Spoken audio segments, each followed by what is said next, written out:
Good morning, dear students. Today I am going to explain lens and refraction of light through a lens. Lens you have already studied in your class 7th, but again you will have the same topic, refraction through a lens. In class 7th you have studied concave and convex lens, I think. Or in class 8th you had lens, and in one class you had a that mirror. Here you are again going to study about the lens. What is lens? Lens is a transparent refracting medium bounded by either two spherical surfaces or one spherical surface, and the other is plane surface. The spherical mirror, when refracting surface is a part of a mirror, a spherical mirror, then it is called a lens. Lens is a transparent medium whose refracting surface is a part of a spherical surface, two spherical surface, or a spherical and a plane surface. We will study about the two kinds of lenses. We have two kinds of lenses. First is concave lens,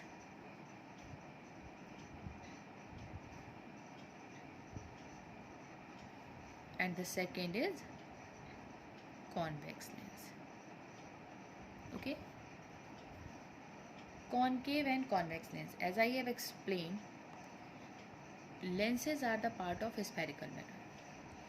When we take two spherical mirror, when we have the two spherical mirrors, two spheres, and when we cut, only when this part is taken from the spheres and joined, then it forms concave lens. When two spheres are intersecting, then this part, this is the concave, the intersecting part forms convex lens. Okay, it is made up of two transparent refracting surfaces, two transparent spheres. Okay, again we have the different kinds of concave and convex lens. Three kinds of concave and convex lens. The first is biconvex or biconcave. Biconvex or biconcave means whose both the surfaces are the part of concave lens, or both the parts are part of sphere. Second is plano-convex or concavo-convex. Plano-convex or plano-concave. When one part is the part of concave or convex and other is plane, like this, then it is called plano-concave or plano-convex. Next we have concavo-convex. When a part is a part of spherical mirror, a surface is a part of concave and a second is the part of convex, then it is called concavo-convex. And in case of convexo-concave, a part of a sphere is of convex and other is the part of concave, then it is called convexo-concave. So these mirrors you will these lens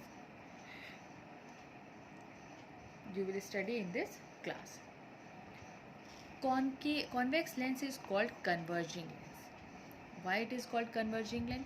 Because when the light rays falls on it, then all the light rays, when it falls on it, then after refraction they appear at a point, not appears to meet, they meet at a point on the principal axis.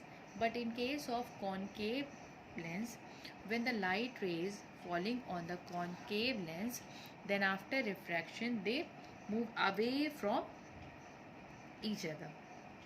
They are not actually meeting at the principal axis. When they are constructed backward, then they just appear to meet on the principal axis. For example, this is the convex lens. This is the principal axis, this is the optical center, and suppose the light rays are coming from here. Then you see that after refraction they will meet at one point on the principal axis. Because of that, it is called the converging lens. But in case of concave, this is the principal axis of optical center. When the light rays are falling on it, they diverge. Because of that, it is called diverging lens. Concave is called diverging and convex is called converging lens. Okay. Why they behave like converging or diverging lens?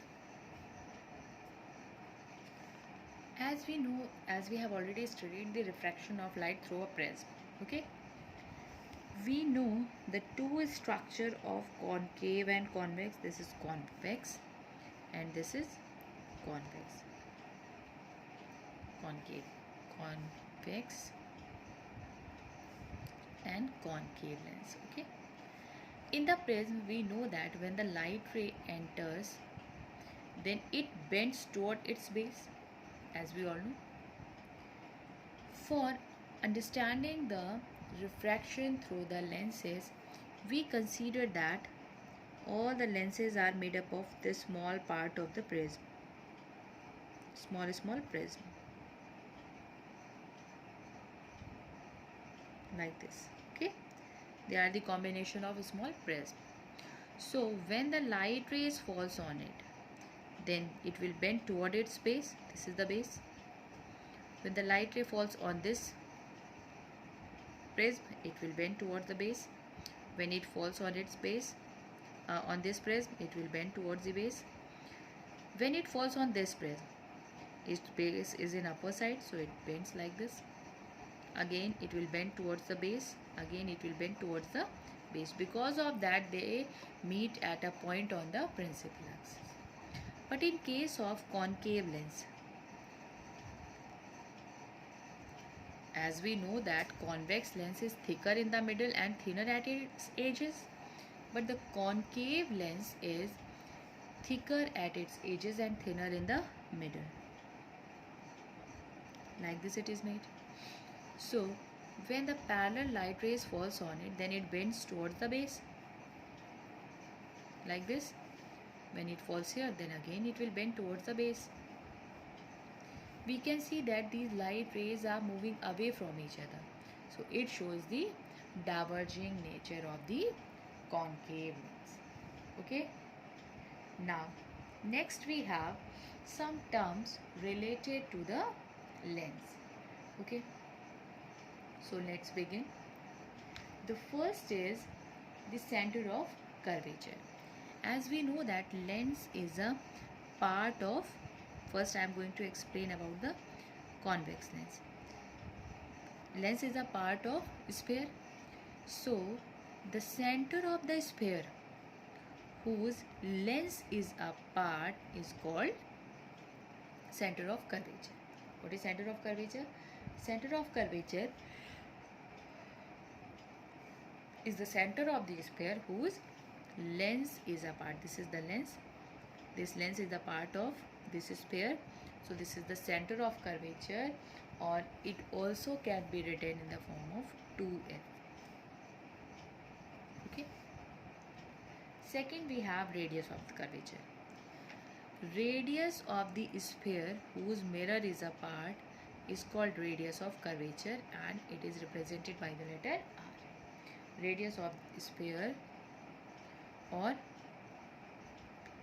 radius of sphere whose lens is a part is called the radius of curvature. Next we have the principal axis. It is a line joining the center of curvature of the two surfaces of the lens. As we see that it joins the two center of curvature of the lens. It is the imaginary line which divides the lens into two parts, or we can say that the line joining the two center of curvature of the sphere whose lens is a part is called principal axis. Next we have optical center. It is the point on the principal axis of the lens such that a ray of light passing through the point emerges parallel to its direction of incidence, or we can see that the center of the lens is called the optical center.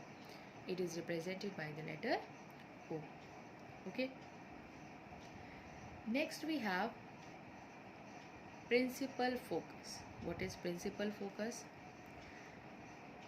Principal focus is the distance from optical center to focus. What is focus point? For this, first we discuss about the focus point. What is focus point? Before discussing the focal length, I am going to discuss the focus point. Suppose this is the principal axis, optical center.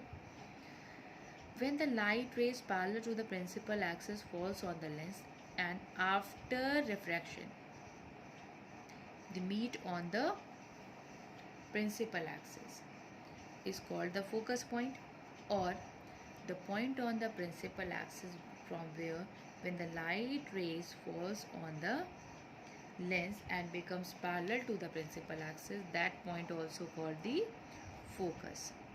For example, the light rays are coming from here, so they will become parallel. So this focus is called the principal focus, and this is the first focal point, and this is the second focal point. Okay, so I hope you all have understood.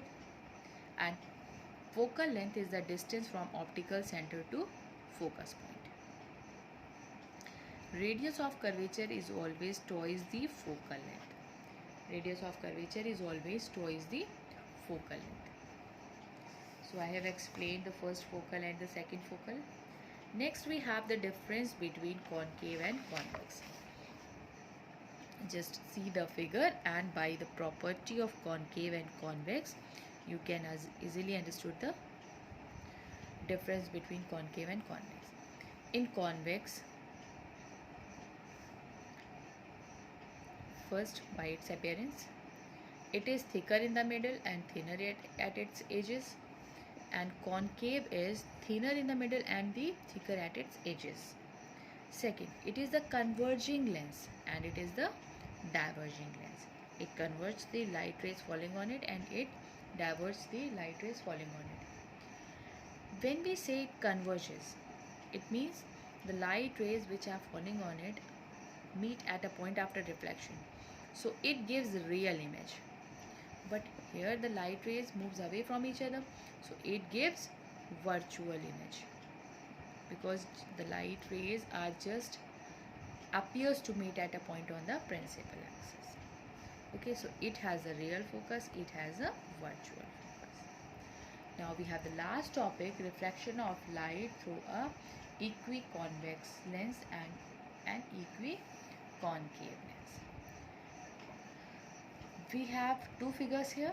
When a ray of light incident on a lens, it suffers refraction at two surfaces, at one here and other here. Okay, so it bends towards the normal from air to glass. So it bends, air to glass means from rare to dense, it bends toward the normal.